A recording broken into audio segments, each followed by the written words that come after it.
નમસ્કાર વિદ્યાર્થી મિત્રો, આજે આપણે આ વિડીયોમાં તારીખ 4 જાન્યુઆરીના રોજ લેવાના એકમ કસોટી અંતર્ગત ધોરણ 4માં જે ગુજરાતીનું પેપર છે એ પેપરના અભ્યાસ માટેનું મોસ્ટ આઈએમપી પ્રશ્ન બેંકનું સંપૂર્ણ સોલ્યુશન કરવાનું છે। વિદ્યાર્થી મિત્રો, જો તમે અમારી ચેનલ ઉપર નવા હોય તો ચેનલને સબસ્ક્રાઇબ કરી લેજો, જેથી કરીને નવા વિડીયો તમને ઝડપથી મળતા રહે। વિદ્યાર્થી મિત્રો, પ્રશ્ન નંબર 1 માં આપણને આપેલું છે કે તમે જોયેલ કોઈપણ એક દ્રશ્યનું વર્ણન 5 થી 6 વાક્યમાં લખો। અહીં કોઈપણ એક પ્રશ્ન તમારા શિક્ષક દ્વારા તમને લખાવવામાં આવશે, એનો જવાબ તમારે તમારી ભાષામાં લખવાનો છે। અહીં પ્રશ્નો આપેલા છે। ધોરણ 3ના પાઠ્યપુસ્તકમાંથી તમારા મનપસંદ ચિત્રનું વર્ણન, રિસેસના સમયમાં શાળા મેદાનનું વર્ણન, શાળામાં યોજાયેલ બાળ મેળાને પ્રવૃત્તિઓનું પ્રદર્શનનું વર્ણન, તમારા મનગમતા અને જોયેલા વાહનનું વર્ણન અને તમારા શાળામાં ભજવાયેલ નાટકના દ્રશ્યનું વર્ણન। તો અહીં કોઈ પણ એક પ્રશ્ન તમારા શિક્ષક દ્વારા તમને પૂછવામાં આવશે, એનો જવાબ તમારે તમારી ભાષામાં લખવાનો છે। પ્રશ્ન નંબર 2 માં આપેલું છે, આપેલો ફકરો વાંચો અને પ્રશ્નના યોગ્ય જવાબ આપો। અહીં પહેલો પેરેગ્રાફ આપેલો છે, જળ એ જીવન વિશેનો સરસ મજાનો આપેલો છે। એ પેરેગ્રાફનો અભ્યાસ તમે કરી લેજો, આપણે પ્રશ્નના સોલ્યુશન કરી લઈએ। પહેલો પ્રશ્ન, ગાંધીજી પોતાનો ચહેરો કેવી રીતે સાફ કરતા હતા? તો જવાબ આવશે, ગાંધીજી પોતાનો ચહેરો 1 લોટા પાણીથી ગાંધીજી પોતાનો ચહેરો સ્વચ્છ કરી શકતા હતા। આ ફકરો આપણને કઈ સુટેવ શીખવે છે? તો જવાબ આવશે, પાણીનો બગાડ અટકાવવાનું જે સારી ટેવ છે એ આપણને શીખવે છે। નંબર 3, પાણીનો વ્યય અટકાવવા તમે કેવા પ્રયત્ન કરશો? તો પાણીનો વ્યય અટકાવવા આપણે ઘરના ટપકતા નળને બંધ કરીશું, જેથી કરીને પાણીનો વ્યય થતો અટકાવીશ, વરસાદી પાણીનો સંગ્રહ પણ કરીશું। નંબર 4, પાણીનો બચાવ કરવો શા માટે જરૂરી છે? કારણ કે જળ એ જીવન છે અને પાણી વગર આપણું જીવન શક્ય નથી। પાણીના મૂલ્યને સમજાવતા એક સૂત્રની રચના કરો। વિદ્યાર્થી મિત્રો, કોઈ પણ એક સૂત્ર તમારે લખવાનું છે। પાણી બચાવો, પાણી આપણને બચાવશે, જળ એ જ જીવન છે, એ પણ તમે લખી શકો છો। બીજો પેરેગ્રાફ આપેલું છે, સરસ મજાની નાના હાથીના ટોળાની એક સરસ મજાની વાર્તા આપેલી છે। એ વાર્તાનો અભ્યાસ અહીં કરવાનો છે અને પછી પ્રશ્નના જવાબ આપવાના છે। પહેલો પ્રશ્ન આપેલો છે, નંદુ કોણ હતો? તો નંદુ હાથીનું બચ્ચું હતું। અહીં બધા કોને અનુસરે છે? શા માટે? તો અહીં બધા નંદુની નાનીને અનુસરે છે, કારણ કે તે હાથીના ટોળામાં સૌથી ઘરડા હતા। ચીંગાડ નાખવો, એનો અર્થ શું આપેલો છે? તો ચીંગાડ નાખવો એટલે કે બૂમ પાડવી। નંબર 4, નંદુ શા માટે તેની માતા પાસે જઈ ઊભો રહી ગયો? તો અહીં જવાબ આપેલો છે, નંદુ બધા નદીએ ગયા, બચ્ચાઓને તો પાણીમાં મજા આવી ગઈ, બીજા તેના પર પડે તો એવી બીકથી નંદુ પોતાની માતાની પાસે ઊભો રહી ગયો। અને 5મા પ્રશ્નનો જવાબ આપેલો છે કે માતાએ તેને ધીમેથી પાણીમાં ધકેલ્યો, શરૂઆતમાં તો ડરી ગયો, પણ પછી પિતરા ભાઈઓ સાથે પાણીમાં રમવાની નંદુને ખૂબ જ મજા પડી। તો 5મા પ્રશ્નનો જવાબ આપેલો છે। પ્રશ્ન પેરેગ્રાફ નંબર 3માં અહીં આપણે એક સરસ મજાનું ગામ હતું, એ ગામમાં ચોખ્ખાઈ પ્રત્યે એટલે સ્વચ્છતાનું મહત્ત્વ વિશે આપેલું છે। તો ચાલો એનો આપણે પ્રશ્ન જવાબ મેળવીએ।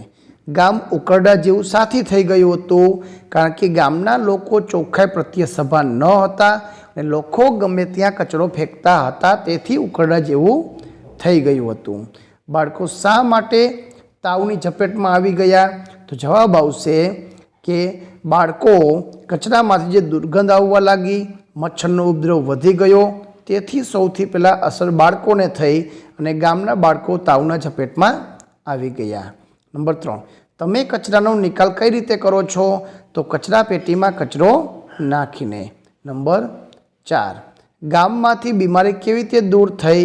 તો કચરાને દૂર કરીએ તો ગંદકી દૂર થશે અને મચ્છરનો ઉપદ્રવ ઘટી જશે, જેથી કરીને ગામમાંથી બીમારી દૂર થશે। અને 5મો પ્રશ્ન આપેલો છે, જો હું ડૉક્ટરને મળવા માટે ગયો કારણ કે મારે દવા લેવી હતી।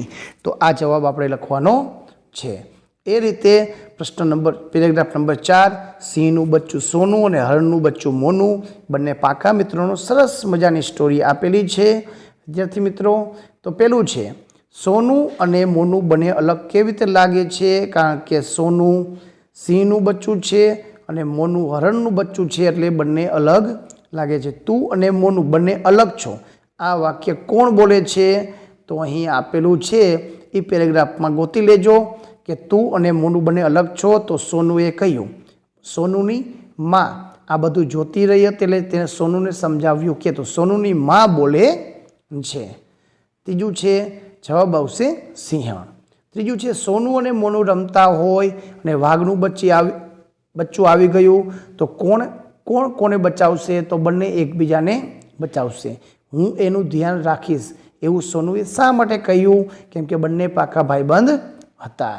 સોનું અને મનુની મિત્રતાથી તમને શી અચરજ થઈ કે કેમ? કેમ કે સોનું માંસાહારી અને મોનું શાકાહારી છતાં પણ પાકા મિત્રો હતા. તો આવો જવાબ લખી શકાય. પ્રશ્ન નંબર 5માં પેરેગ્રાફ નંબર 5માં સરસ મજાનો અને વોલ્ટરવાળો પેરેગ્રાફ આપેલો છે, અહીંયાથી પ્રશ્નનો અભ્યાસ કરી લેજો. પ્રશ્ન નંબર 3માં આપણને માગ્યા મુજબ જવાબ આપેલા છે. કોઈ પણ એક વિભાગમાં આપણને વ્યાકરણના પ્રશ્નો આપ્યા છે. પવન જોરદાર છે, ખાલી જગ્યા પતંગ ચગાવવાની મજા આવશે, તો તેથી અહીં બીજામાં વિરોધી શબ્દ આનંદ, તો આનંદનું વિરોધી દુઃખી. ત્રીજામાં સમાનાર્થી શબ્દ છે પાણી, તો પાણીને કહેવાય જળ. અલગ પડતો શબ્દ છે તો અહીં ગર્વ, ગરિમા, અભિમાન, અહંકાર, તો અહીંયા ગરિમા છે એ અલગ શબ્દો છે.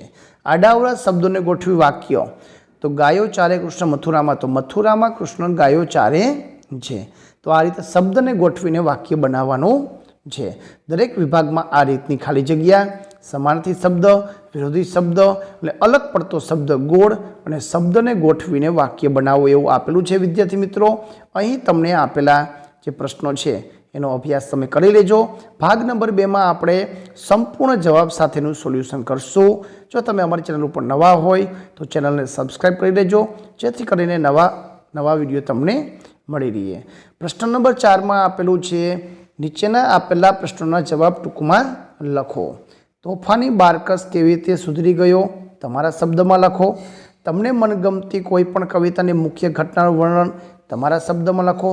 બમ બમ બોલા કાવ્ય પ્રસંગને વાર્તા સ્વરૂપે લખો. તમે જોયેલ જાદુગરના પ્રસંગનું વર્ણન ટૂંકમાં કરો. લપલપ્યો કાચબો ધોરણ 3માં આવેલ કાવ્ય પ્રસંગને વાર્તા સ્વરૂપે તમારા શબ્દમાં લખો. તો આમાંથી કોઈ પણ એક પ્રશ્ન છે એ તમને તમારા શિક્ષક દ્વારા પૂછવામાં આવશે, જેનો જવાબ તમારે લખવાનો છે. પ્રશ્ન નંબર 5માં પણ આપણને ટૂંક જવાબી પ્રશ્નો આપેલા છે. કોઈ પણ એક વિભાગ છે, 6 માર્કમાં તમને શિક્ષક દ્વારા લખાવવામાં આવશે. તો વિદ્યાર્થી મિત્રો, જે પ્રશ્ન બાકી છે એ બધાનું સોલ્યુશન આપણે ભાગ નંબર 2માં કરશું. જો તમે અમારી ચેનલ ઉપર નવા હોય તો ચેનલને સબસ્ક્રાઈબ કરી લેજો, જેથી કરીને ભાગ નંબર 2 આપણને ઝડપથી મળી શકે. આભાર, ધન્યવાદ.